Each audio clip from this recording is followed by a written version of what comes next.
Hey, English learners and practitioners! Welcome to another episode of the podcast Always Improving Your English. I'm Charlie. Before we start, please answer this: do you think money brings happiness? In today's podcast, you'll learn English through a dialogue between Lily and Thomas, who raise interesting points about this question. It's well worth listening to the entire podcast, both to learn English and to reflect on money and happiness. At the end, we'll present words used in the dialogue and their meanings to help you expand your vocabulary. Let's begin. Hey Lily, how are you? It's been a while since we last saw each other, and I want to talk to you about something I've been thinking about lately regarding money and happiness. Do you believe that money brings happiness? Hi, Thomas. I'm good, thank you. That's an interesting and complex question. I've been reflecting on it too. I confess that sometimes I think money brings happiness, and other times I think the opposite. What made you think about this topic? Well, yesterday I saw a report about billionaires who seem to always be seeking more money, even though they already have so much. They have a life that fits into many people's dreams, with money to do whatever they want in life, travel, buy what they desire, go to great restaurants, buy cars, boats, and so on, but it seems it's still not enough for them. This made me question whether money really brings satisfaction. I understand. It's curious, isn't it? It seems that some people never have enough no matter how much they have. They keep wanting more and more, and for that, they sacrifice their health, personal and professional relationships, family, and find themselves in an existential void, even as they earn more money and buy everything they want. Exactly. That's what I see too. It's almost scary, which is why it's a topic that makes us want to understand what's really happening with these people. What do you think? Does money really bring happiness? I think money can provide comfort and security, which certainly contributes to well-being. But I don't think it guarantees happiness on its own. I agree. I've met rich people who seemed very unhappy and others with few resources who radiated joy. How do you explain that? I believe happiness comes more from within than from outside. Meaningful relationships, purpose in life, and personal growth seem to contribute more to happiness than just money. On the other hand, the absolute lack of money prevents a person from accessing places, situations, and people, and this can trigger isolation and even depression. Makes sense. I also think about how money makes many things in life easier, like traveling, having good experiences, taking care of health, and all of this contributes to a person feeling good. It's hard to imagine a happy person if they're not feeling well. What do you mean? Absolutely. Money is a powerful tool. It can open doors and create opportunities. But I think the secret lies in how we use this tool. Well, think about it. Money can allow us to travel, but it's the connections we make and the things we learn during the trip that really enrich us, isn't it? If we travel only thinking about enjoying what money can buy during the trip, we forget to relate, to connect with people, to live more human experiences that money can't buy. I see. So it's not the money itself, but what we do with it that matters. Exactly. Money can facilitate experiences, but it can't buy genuine connections or personal growth. That's why many millionaires feel unhappy, because they think that just having money will make everything happen magically in their lives. Some even become arrogant, thinking that money will buy friendships. It might buy some friendships, but true ones aren't maintained just because of money. This makes me think. Why do you think some people have so much money and others so little? Wow, that's a tough question. I think there are many factors involved.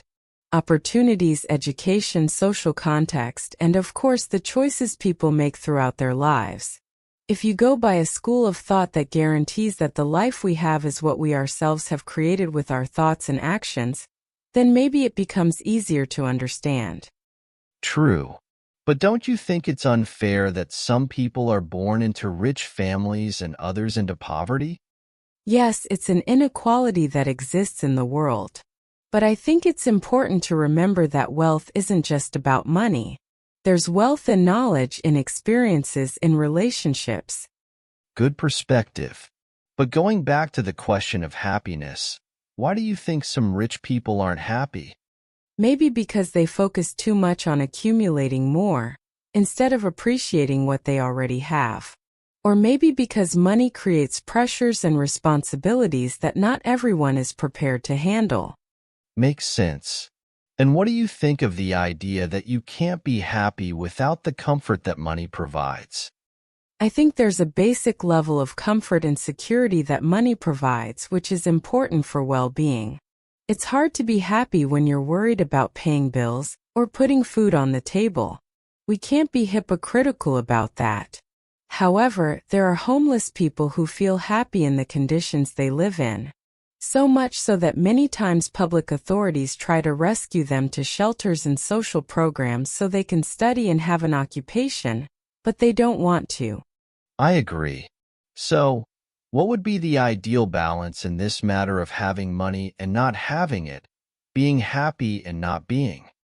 I believe the ideal is to have enough to live comfortably and achieve your goals, but not let the pursuit of more money become the center of your life.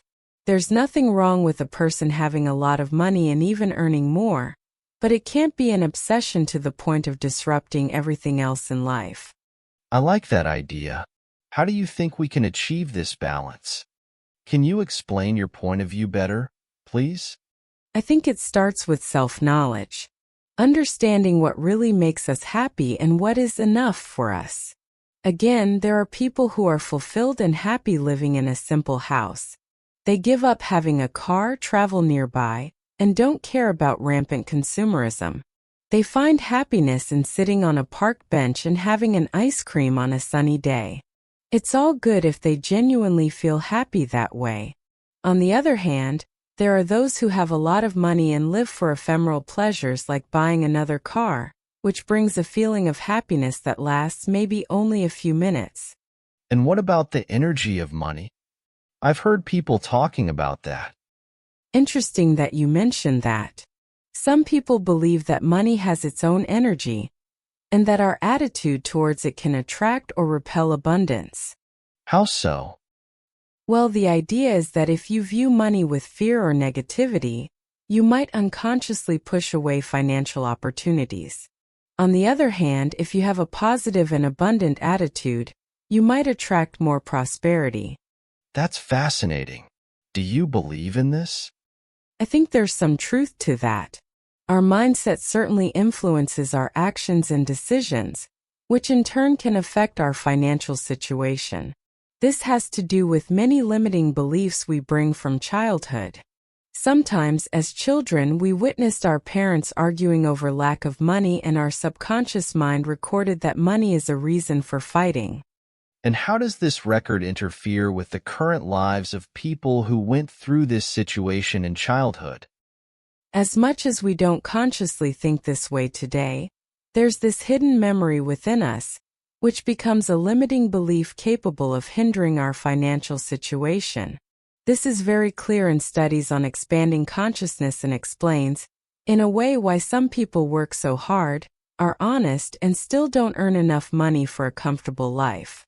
Makes sense. So, what do you think is the best way to use money to increase happiness? I believe it's using money to create meaningful experiences, invest in personal growth, and help others.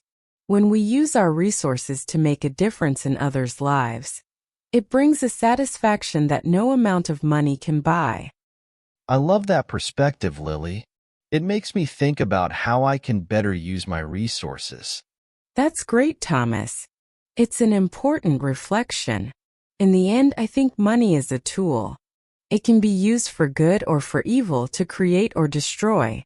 What matters is how we choose to use it. This choice should be made consciously and responsibly. I completely agree. This conversation has given me a lot to think about. Thank you for sharing your ideas, Lily. The pleasure was mine, Thomas. It's always good to reflect on these themes. They help us grow and see life from a different perspective. Definitely. Shall we continue this conversation another day? I still have many questions. Of course. I'd love to. Until next time, Thomas. What an inspiring conversation. So, have you come to a conclusion about whether money brings happiness or not? Comment below with your thoughts. This way, you can practice your English too. Now, let's highlight 4 words used in the dialogue to expand your vocabulary. First word, radiate, meaning to emit or spread light, heat, or energy in the form of rays or waves. Sentence from the dialogue where this word appears. I've met rich people who seemed unhappy and others with few resources who radiated joy. Second word, resonate, meaning to produce or be filled with a prolonged sound, to have relevance or significance. Sentence with this word, that resonates with me. Third word, mindfulness, meaning the practice of being aware and focused on the present moment. Sentence, recently, I started practicing mindfulness and noticed how it has improved my overall well-being. Fourth word, crucial, meaning decisive or critical, especially in an unpleasant situation. Sentence where the word appears in the dialogue. I think finding a balance is crucial. That's it, dear English learners. If this content was helpful to you, go ahead and like the video and subscribe to the channel. Take the opportunity to comment on what kind of topics you want us to make videos about to help you learn English. And stay tuned until the end of the video to see suggestions for other podcasts that will accelerate your learning. Thanks for being here. See you in the next video.